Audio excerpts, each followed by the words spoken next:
Bismillahirrahmanirrahim. Assalamualaikum warahmatullahi wabarakatuh. Waalaikumsalam warahmatullahi wabarakatuh.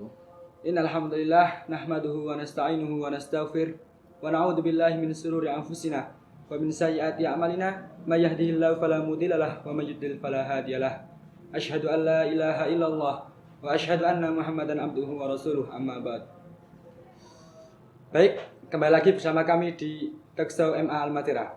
Saya Johari Batur Rahman, dan di depan saya Ustadz Reza Rinaldi. Gimana Ustadz kabarnya Ustadz? Alhamdulillah. Alhamdulillah sehat. Alhamdulillah sehat. Gimana cuaca pagi hari ini Ustadz? Wah, sangat cerah ya. Sangat cerah. Ya, alhamdulillah belum hujan.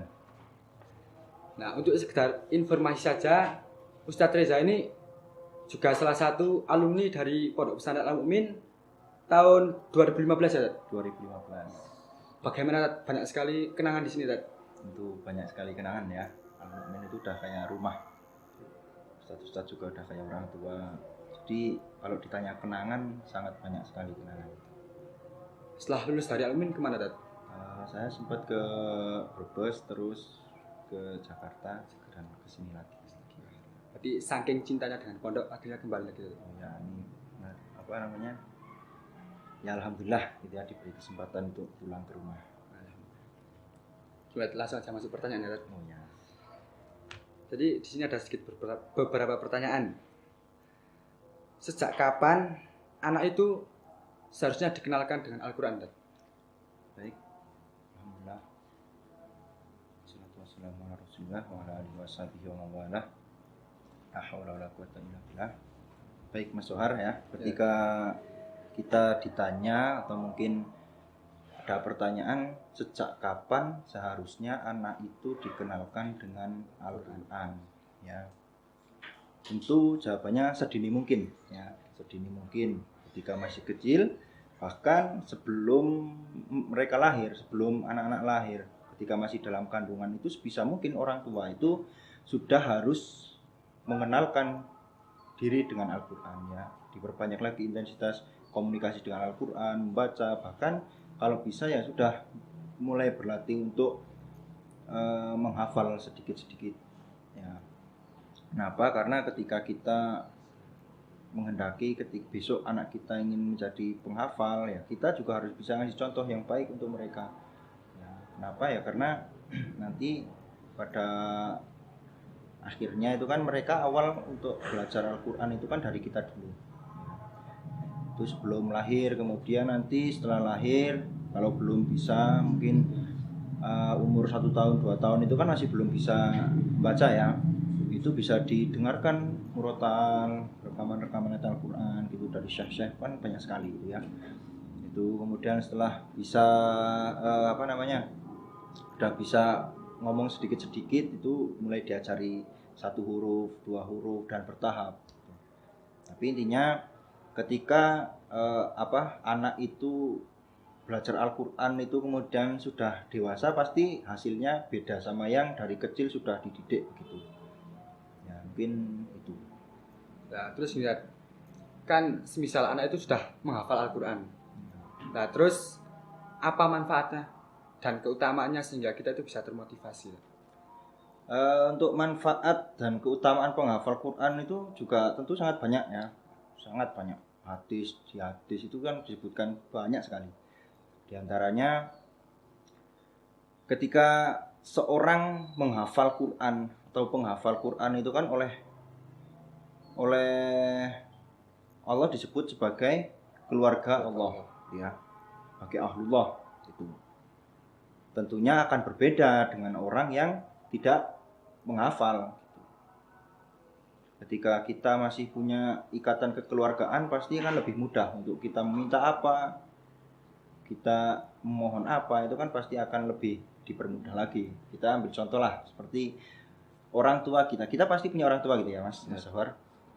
Ya, kita punya orang tua, kemudian sikap orang tua ke kita atau sikap orang tua ke anak lain itu pasti berbeda. Kenapa? Karena antara kita dan orang tua kita itu ada ikatan kekeluargaan, ikatan batin itu. Jadi kita minta apa ke orang tua itu pasti akan lebih mudah diberi, daripada orang lain yang minta ke orang tua kita, pasti akan berbeda sikapnya ya. Maksudnya kita minta inilah ke orang tua kita, mesti dengan berbagai macam cara pasti akan diusahakan, pasti akan diberikan gitu. Nah itu juga ketika kita sudah jadi keluarga Allah, maka ketika kita memohon pada Allah mesti akan lebih mudah diberikan itu. Terus yang kedua, menghafal Quran itu juga punya keutamaan ya. Dalam hadis kan disebutkan Iqra'ul Quran fa innahu ya'ti yaumal qiyamah safi'an li ashabi. Ya, jadi baca oleh kalian Al-Qur'an, karena Al-Qur'an nanti akan datang kepada kita di hari kiamat untuk memberi syafaat pada para pembacanya. Di hadis ini kan disebutkan bahwasanya baca ya, suruh dibaca, bukan dihafal nih Mas. Ya, kalau semua dibaca saja kita bisa meluangkan waktu untuk membaca Quran, kita bisa menyempatkan diri, menyibukkan diri bahkan ya untuk membaca saja ya. Ini konteksnya masih membaca saja. Itu Al-Qur'an kelak akan datang kepada kita di hari kiamat memberi syafaat gitu kan. Apalagi ketika orang itu adalah penghafal Quran, karena tidak mungkin menghafal Quran itu tidak membaca tiap harinya gitu kan. Jadi ya minimal setelah subuh itu disempatkan, terus nanti setelah ba'da sholat itu disempatkan. Itu kalau penghafal, karena membaca saja sudah dapat seperti itu keutamaannya, apalagi ketika dia sudah menghafal. Itu kemudian nanti di hari kiamat itu juga kan kedudukan kita ya, keutamaan yang ketiga yang saya sebutkan. Nanti di hari kiamat itu kedudukan penghafal Quran dengan orang yang tidak menghafal itu pasti berbeda. Ya. Kata Rasulullah, nanti ketika di hari kiamat kelak itu dikatakan kepada para penghafal Quran ya, Iqra warta. Ya, baca naik. Maksudnya baca satu ayat dan kedudukan kalian akan naik satu derajat, satu ayat lagi satu derajat lagi, satu ayat satu derajat lagi. Begitu sampai sampai nanti di akhir ayat yang bisa kita baca ketika di hari kiamat. Itu kedudukan kita. Maka kemudian ada orang yang dia itu cuma hafal 5 ayat, 1 ayat mungkin, terus 1 surat, 1 juz, 2 juz dan seterusnya. Itu kedudukan mereka berbeda-beda. Dan di hadis ini juga disebutkan bahwasanya membacanya itu kan nggak pakai mushaf ya. Ya karena di hari kiamat kelak udah nggak ada mushaf. Ya, apa yang mereka baca, apa yang kita baca nanti di hari kiamat itu kan dengan hafalan apa yang sudah kita hafal. Ya, maka kemudian beruntung sekali orang yang sudah punya hafalan banyak, bahkan kalau dia selesai 30 juz gitu kan. Ya minimal alumni MA Al-Matera ini 12 juz lah, kan udah lumayan. 12 juz itu kalau semua dari ayat dari juz 1 sampai juz 12 itu ya ada sekitar hampir 500-an ayat lebih ya. Itu maka kemudian derajatnya atau kedudukan dia nanti di hari kiamat juga setinggi itu gitu kan. Nah, maka ya itu nanti akan berbeda kedudukan kita di hari kiamat gitu ya. Meskipun nanti tidak semua kita bisa membaca apa yang kita hafalkan gitu. Minimal ya yang kita mungkin. Makanya kalau semua menghafal itu ya harus dimungkinkan juga. Jangan sampai jangan sampai lupa-lupa gitu. Jangan cuma menghafal kemudian ditinggal gitu. Itu karena rugi sekali sebenarnya ya. Tapi masih banyak dari kita juga kan yang hafal terus karena terlalu fokus dengan hafalan berikutnya itu kejar setoran, itu hafalan yang sebelumnya itu kan sudah ditinggalkan, dilupa, terus tidak dimurojaah lagi. Mungkin itu keutamaan ketika menghafal Quran ya. Tadi kita sebutkan ada 3. Yang pertama, penghafal Quran itu adalah keluarga Allah. Kemudian Al-Quran nanti akan datang kepada para pembacanya di hari kiamat ya. Ketika orang yang baca saja dapat syafaat, apalagi orang yang menghafal, itu pasti akan dapat lebih lah dari syafaat itu. Kemudian yang ketiga tadi bahwasanya derajat kita nanti di hari kiamat itu juga tergantung dengan seberapa banyak ayat yang kita baca. Terus masih banyak sekali Mas Jawar ya. Jadi keutamaan penghafal Quran itu masih sangat banyak. Maka kemudian ini bisa jadi motivasi untuk kita ketika kita belum tahu tujuan kita, apa sih tujuan kita untuk menghafal, apa sih tujuan kita dekat dengan Al-Quran. Maka banyak sekali keutamaan yang untuk manfaat diri kita sendiri dan orang lain itu kan banyak sekali. Bahkan para penghafal Quran itu kan kelak juga akan memberikan mahkota dari cahaya untuk kedua orang tuanya ya. Itu salah satu keutamaan juga. Makanya untuk teman-teman di MA Al-Matera juga yang sudah mulai menghafal itu diteruskan lagi, meskipun mungkin selama kita di sini belum bisa sampai 30 juz, tapi ketika sudah dibuka di sini sudah ada program 12 juz selama 2 tahun itu setelah lulus kan ada kemauan, terus ada rasa kepingin gitu kan untuk melanjutkan 30 juz itu kan sudah tidak terlalu jauh ya. Kalau mulai dari awal mungkin ya 30 juz, tapi kalau udah didapatkan 12 juz dari sini kan hanya tinggal sekitar 18 juzan, itu lebih mudah gitu. Terus untuk sedikit memotivasi juga teman-teman ya, ketika kita menghafal itu kan kita harus ingat itu keutamaan yang ada. Kemudian kita juga harus harus memperhatikan tata cara dan adab kita kepada Al-Quran, guru dan lain sebagainya. Kenapa? Karena saya lihat akhir-akhir ini kan kita itu terlalu fokus sama belajar menghafal gitu, tapi kita nggak fokus sama hal-hal kecil seperti bagaimana adab kita kepada Al-Quran dan lain sebagainya. Maka beberapa kali saya lihat ada yang cara megang Al-Qurannya itu di ini ya nggak di atas, tapi seperti bawa buku biasa, itu kan termasuk yang kurang adab juga ya, harus diperhatikan juga itu. Mungkin itu dulu Mas Jawar. Kan di MA Al-Matera ini ada kelas tahfidz. Ya. Nah, terus selama saya di Al-Matera ini kok saya melihat banyak sekali santri itu ada yang menghafal kok mudah banget sehingga dia waktu setor lancar. Nah, tapi juga ada yang ketika menghafalkannya itu rasanya susah sekali. Nah, bagaimana cara menghafal dengan mudah itu bagaimana?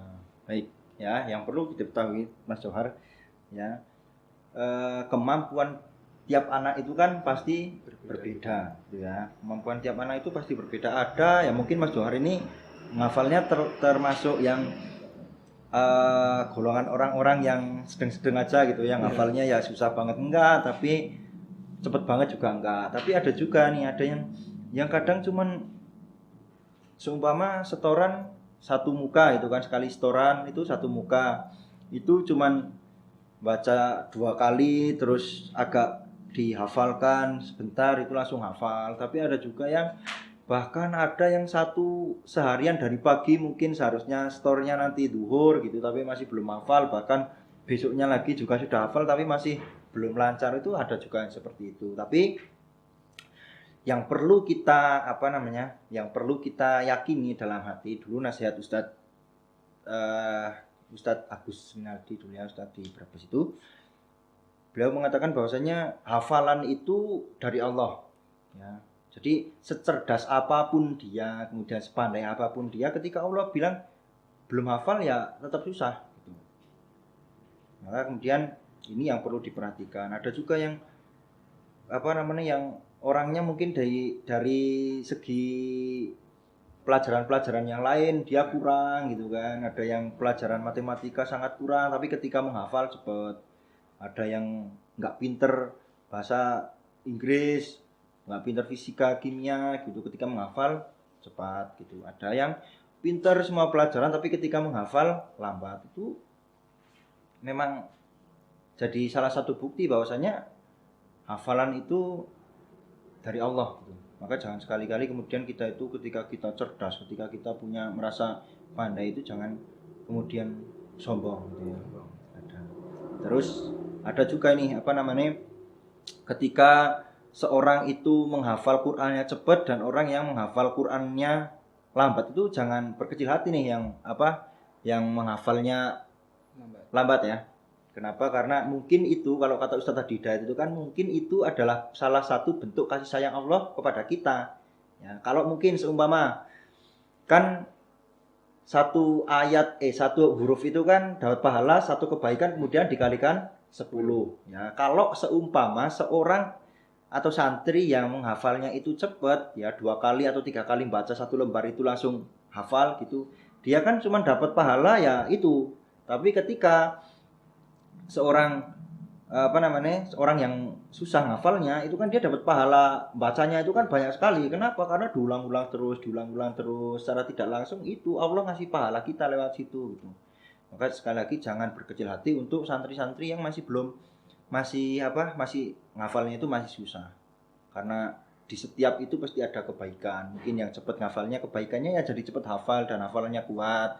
Terus kalau yang ngafalnya lambat ya nanti kita dapat pahala bagi orang-orang yang banyak membaca itu. Terus kalau semua satu lembar itu dikalikan berapa kali kan kita diulang-ulang terus dikali 10 kali kebaikan itu kan sudah sangat banyak pahala pahala bacanya itu. Ya maka itu. Terus untuk itu kan kita juga harus memperhatikan kalau tadi kan ada adab juga ya, ada adab terus supaya lebih berkah lagi kita hafal, kita juga bisa mendapatkan keberkahan dari Al-Qur'an itu sendiri, itu kan perlu ini. Terus kita juga perlu berdoa ya, ketika kita susah menghafal kita harus berdoa. Tapi ini yang kadang sering dilupakan juga, kita itu kadang tidak imbang. Ya, kita itu kadang nggak imbang Mas Johar. Kadang berdoanya ngepen banget. Berdoanya itu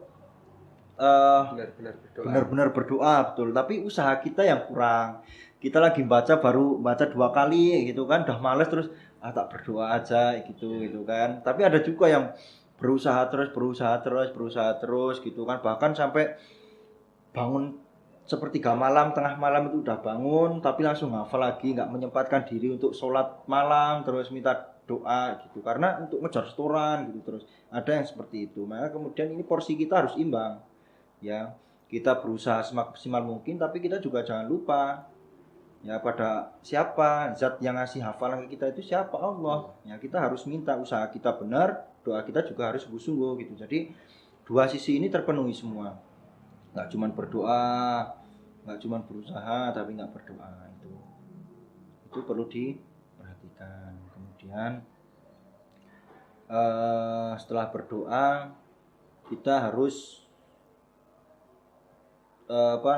meluruskan niat. Ini salah ya, tadi harusnya niat itu di awal teman-teman ya, niat ya Mas Johar. Sekali lagi kita harus memperbaiki niat dari awal. Untuk apa kita menghafal Quran, untuk apa kita membaca Al-Quran, itu kita harus perbaiki niat dulu ya. Ada beberapa teman, mungkin ada beberapa orang juga yang niatan dia menghafal itu untuk untuk saya mau menghafal Quran nih biar dapat beasiswa kedokteran, saya mau menghafal Quran nih nanti biar kuliahnya gratis dan lain sebagainya, saya mau menghafal Quran nih biar nanti dapat pekerjaan mudah. Boleh, niatan seperti itu boleh nggak kira-kira? Boleh, cuman ketika hanya fokus kepada itu yang tidak bagus gitu. Lantas apa niatan utama kita? Niatan utama ketika kita menghafal Quran itu harus diniatkan betul untuk mendapatkan ridho Allah gitu kan. Ketika nanti setelah dia menghafal Quran, niatan dia kan pertama mengharapkan ridho Allah. Ketika dia nanti sudah hafal, kemudian dia dapat beasiswa kedokteran, kemudian dia dapat dimudahkan dalam mencari pekerjaan, itu hanya bonus yang Allah berikan kepada kita di dunia ini. Ya, tapi sekali lagi jangan jadikan niatan menghafal itu untuk hal-hal yang sifatnya itu dunia. Itu karena banyak sekali gitu. Ya, seperti itu. Bahkan ya tidak sedikit banyak sekali seperti itu. Kenapa? Ini karena kesalahan niat itu. Bahkan jangan cuman niat di awal nih Mas Jawar. Ya, karena kadang kan ada yang di awal itu memang sudah berniat mau ngafal gitu kan, udah ngafal biar untuk menggapai itu Allah begitu, mungkin seperti itu niat awalnya. Tapi kemudian di tengah perjalanan ketika oh iya nanti kalau Al-Quran bisa dapat ini, bisa dapat itu, terus bisa ikut lomba, terus kemudian dapat hadiah. Sekali lagi saya katakan itu hanya sekedar bonus, tapi jangan diniatkan sebagai niatan utama gitu ya. Itu. Maka kemudian kita juga harus memperbaiki niat itu di tengah-tengah perjalanan kita menghafal itu ya, karena nanti kalau nggak diperbarui terus niatan itu kadang kita bisa salah niat lah intinya gitu. Kemudian yang ketiga, Mas Johar, ini yang perlu diperhatikan ya, perlu sangat diperhatikan dan sering terlalaikan itu, kenapa kemudian kita sangat sulit untuk menghafal Al-Quran ya. Salah satunya itu karena kita menghafal Quran dan di sisi lain kita juga masih bermaksiat. Itu jelas. Ya, kalau katanya Imam Syafi'i itu kan ketika beliau mengadukan keluhan kepada Waqi' itu kan tentang buruknya hafalan, tentang jeleknya hafalan Imam Syafi'i. Itu Imam Syafi'i lapor ke Waqi'. Kemudian apa nasihat gurunya itu? Untuk meninggalkan kemaksiatan. Karena ilmu itu adalah nurullah, cahaya Allah. Dan cahaya Allah itu tidak akan diberikan kepada orang yang bermaksiat. Itu. Kadang kita masih menghafal, tapi setelah nanti kita lagi istirahat menghafal, kita masih menggunjing atau kita masih menghafalnya karena pengen dilihat teman dan lain sebagainya. Ini sering kali terjadi ya. Kadang kita sibuk setoran dari subuh sampai jam 8. Nih, setoran dari subuh sampai jam 8 ya. Dari subuh sampai jam 8 ini kita ngepen nih. Ngafal terus. Tapi nanti ketika sudah setoran, karena ngerasa wah istirahat sebentar gitu kan. Kan enggak cuma satu anak, dua anak gitu kan. Sudah pasti istirahat. Setelah setoran itu nanti kumpul sama temennya, gunjing temennya yang lain. Nah, ini kan salah satu contoh saja, tapi banyak juga selain menggunjing itu kan, mungkin ketika tidak menjaga pandangan, terus ya tadi itu riya, pengen dilihat dan pengen didengar sama teman-teman yang lain, itu kan jadi salah satu sebab juga. Tapi intinya sebisa mungkin tinggalkan berbagai jenis kemaksiatan ya, dan kita juga harus berdoa itu untuk dibantu supaya Allah membantu kita meninggalkan kemaksiatan. Mungkin itu Mas Johar. Berarti misalnya kalau yang menghafal saya itu jangan berkecil hati, Dad. Ya jangan, ya seperti yang tadi itu kan. Ketika kita susah menghafal itu kita harus punya keyakinan bahwasanya minimal pahala kita membaca Al-Quran itu lebih banyak dari yang hafalnya cepat itu tadi gitu kan. Kalau yang cepat itu kan satu muka mungkin 2 kali baca langsung hafal. Sedangkan kita harus 10, bahkan ada yang 50 kali diulang baru hafal, kan ada seperti itu. Makanya di setiap sisi itu maupun cepat ataupun lambat itu pasti ada kebaikan, dan Allah mesti nggak bakal zalim kepada hambanya ya. Yang cepat dapat pahala, yang lambat hafalnya lambat pahalanya juga ada. Mungkin cukup sekian ya dari kami, kurang lebihnya mohon maaf. Saya selaku host meminta maaf apabila ada tutur kata yang kurang berkenan. Ingat tadi yang disampaikan oleh Ustadz Reza, semoga bisa bermanfaat bagi kita semua. Nun wal qalami wa maisturun fastabiqul khairat. Wassalamualaikum warahmatullahi wabarakatuh.